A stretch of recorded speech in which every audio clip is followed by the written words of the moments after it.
Effectivement, je suis un très ancien ami de la Chine. Donc effectivement, j'ai vu évoluer la Chine depuis presque 50 ans. Et la Chine d'aujourd'hui n'a plus rien à voir avec la Chine d'il y a 50 ans.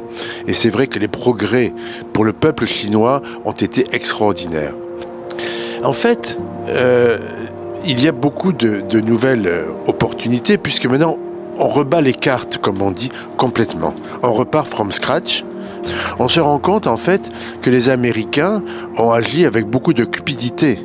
Parce que là, le peuple, ils ont profité du peuple chinois, qui est un peuple très cultivé. Le niveau d'éducation en Chine est considérable.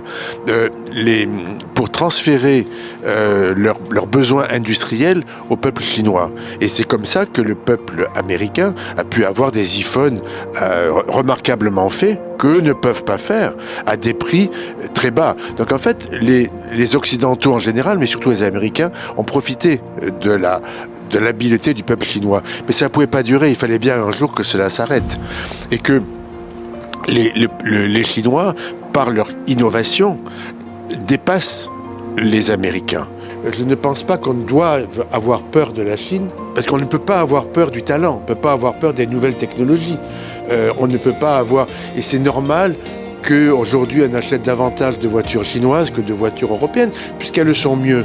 Il n'y a pas de raison de s'en priver.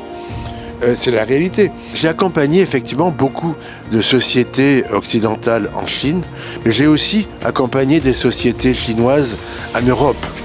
Et c'est vrai que ce qui m'a un peu surpris, c'est un peu, je dirais, le manque de connaissance des uns des autres, de l'univers juridique, de l'univers culturel. Donc les blocages, si blocage il y a, viennent beaucoup plus d'une méconnaissance. S'il y a à la base une meilleure connaissance juridique, basée sur des règles claires des deux côtés, il faut aussi bien du côté chinois que du côté européen, les règles soient claires et facilement accessibles. À ce moment-là, il suffit de les appliquer.